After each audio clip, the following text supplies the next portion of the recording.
Hi, this is Matt with AppliancePartsPros.com. Today we'll be showing you how to repair your appliance. Remember, anytime you work on an appliance, make sure it's unplugged or the circuit breakers are off so there's no chance of electrocution. In this video we're going to show you how to change out the Samsung dryer idler wheel. It's going to be a very easy repair and should only take a few minutes to show you how to do it. If you already have one of these, great. If not, you can click on the link below or get at AppliancePartsPros.com. When you open up the package, you're going to get the new idler wheel. The idler wheel goes in between the motor and the drum, and it's what puts tension on the belt. The main reason you'll be changing it out is if the bearing has gone bad and you're getting a squeaking noise from inside the dryer. In order to get to the part, we have to take the dryer apart, so we're going to use our Phillips screwdriver and go around back to remove the screws.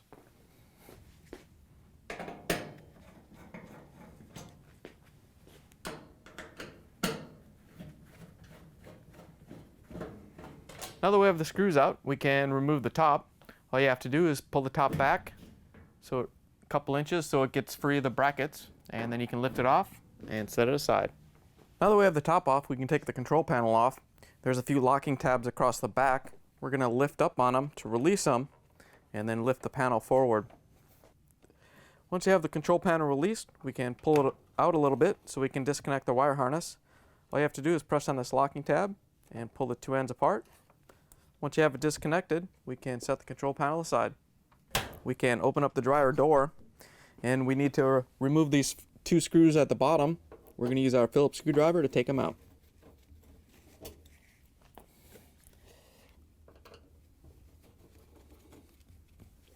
Now that we have those two screws removed, we can close the dryer door and remove the upper four screws.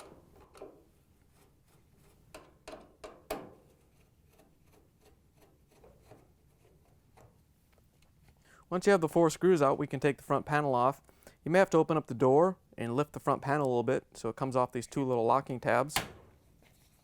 Once you have those free, you can let it drop down a little bit. We can close the door again and drop it down enough so we can disconnect the wire harness for the door switch.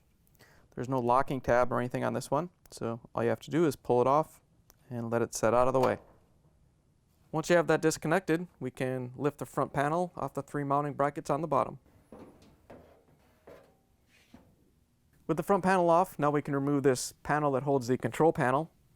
We're going to use our Phillips screwdriver and take the screws out.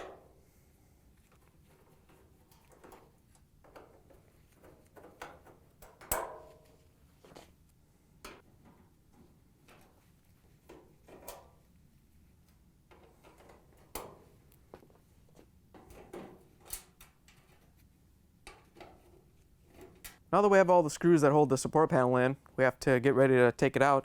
First thing we're going to do is disconnect the wiring harness from the light bulb socket. All you have to do is reach down and pull it off. And then we have to take it out of the little retainer. So you can just twist these and release these. Once you have them open, you can just pull the wire harness out.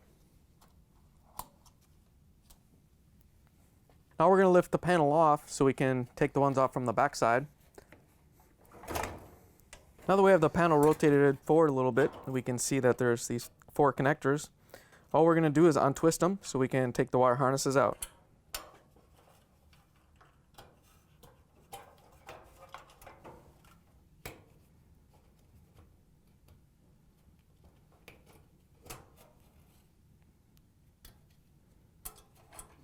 Once you have all of them disconnected, we can pull the front panel off. And then we're going to take the wire harness and drape it over the side of the machine so it's out of the way. In order to remove the bulkhead on the bottom of the dryer, we have to remove this one screw with the Phillips screwdriver from the blower housing. And then we have to disconnect the wire harness connector for the moisture sensor. And that's on the other side. All you have to do is press this locking tab and separate the two connectors. Once you have those disconnected, we're going to use our Phillips screwdriver to remove these four screws that hold the bulkhead to the cabinet.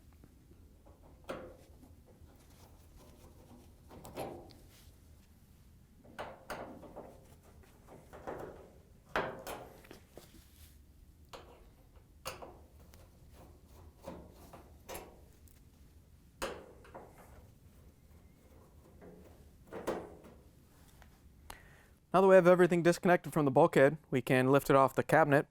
There's a tab on each bracket that we have to lift up and pull out.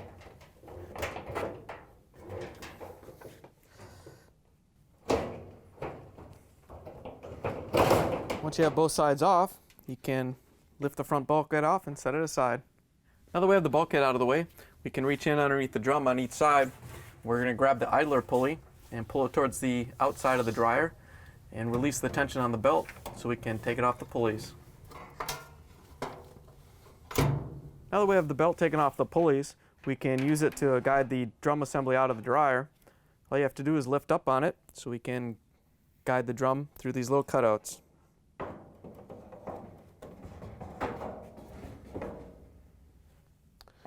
Now that we have the drum out of the way, we have access to the part. It's located behind the blower wheel, behind the motor.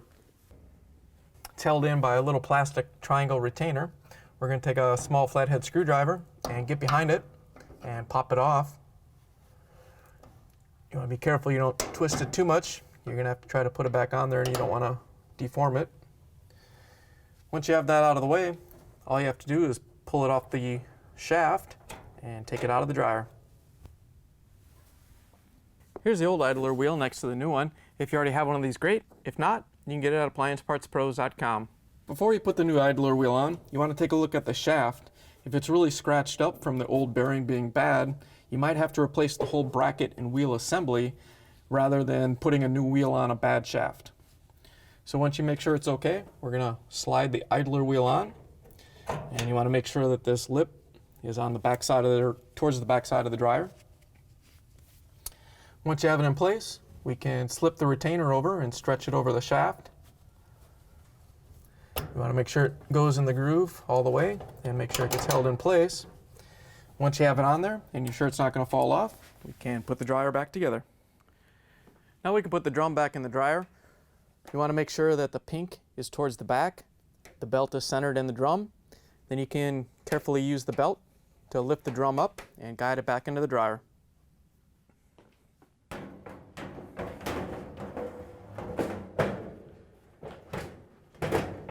Once you have the drum on the rear rollers, you can set it down and let the belt go.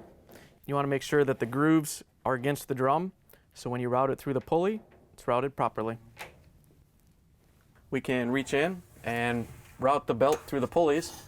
Same thing as before, we're going to grab the idler pulley and pull it over towards the outside of the machine. Then we can make a loop with the belt and put it around the pulleys. Now we can put the front bulkhead back on.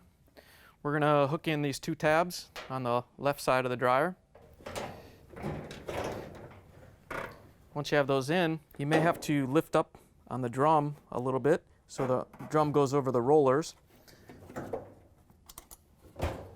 Once you have it in place, we can lift up the tabs on the other side and put them in. Now that we have the bulkhead back in place, we can use our Phillips screwdriver to put the screws in.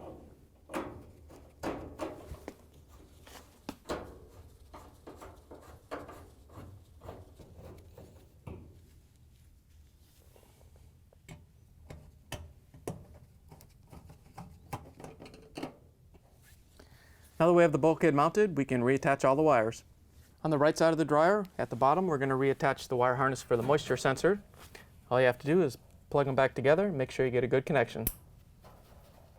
Now we can come up on the left side and grab the main wiring harness that went across the front, and we're going to put them through the clips across the front of the bulkhead. All you have to do is put them in and twist them. Remember to leave your door switch kind of hanging in the middle.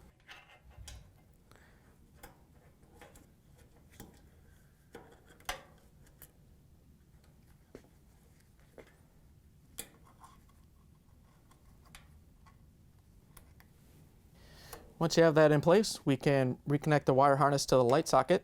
You can't mess this one up. It's a 1/4 inch on one side and 3/16 on the other. So all you have to do is line it up and push it on so you get a good connection. This connector is for the control panel, so we'll connect that later. With the wires properly routed, we can put the support bracket back on. We're going to line it up with the screw holes, and we have to attach the wire harnesses to these holders. So we're going to lift it up a little bit and put those on before we put the screws in. All you have to do is grab the wire harnesses and put them onto the holders and twist them so they lock in place. Once you have that one in place, we can do the one for the control board.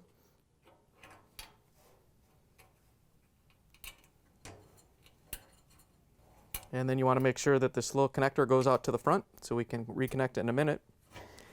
And then we can rotate the support bracket down into place. There's a couple locking tabs on each end. You want to make sure those go into the frame holes.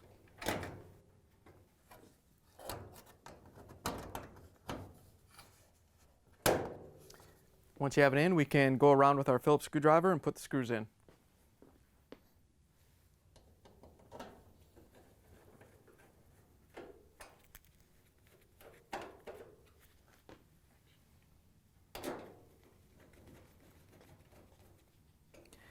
You may have to lift up the control board cover on this one to get the holes to line up.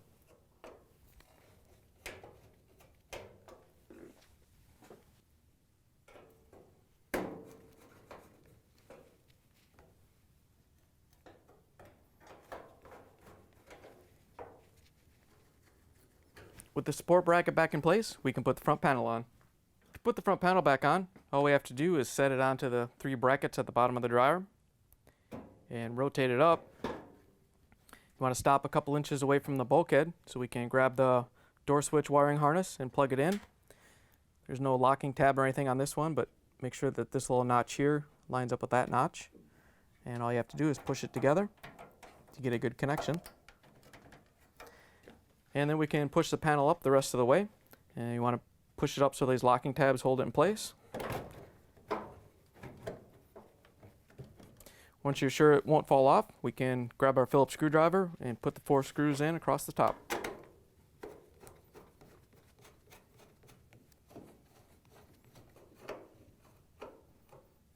Now that we have the top of the panel secure, we can open up the door and replace the 2 screws that hold the front panel onto the lint filter housing.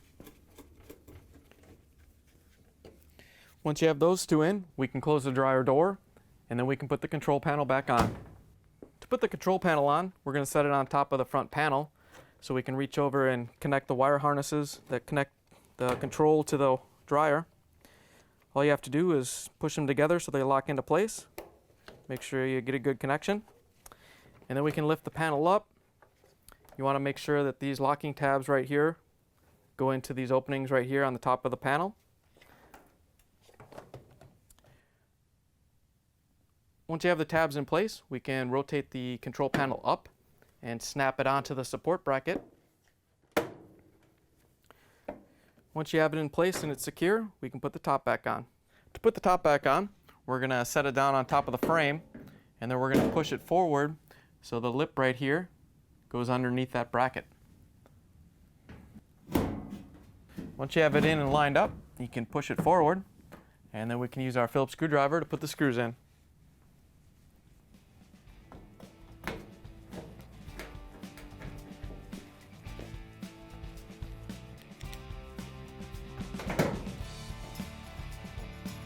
Now that we have the top back on, we can plug the dryer back in and take it for a spin. Thanks for joining us for another successful repair brought to you by AppliancePartsPros.com. Check out our other repair videos on our site, Facebook, and YouTube.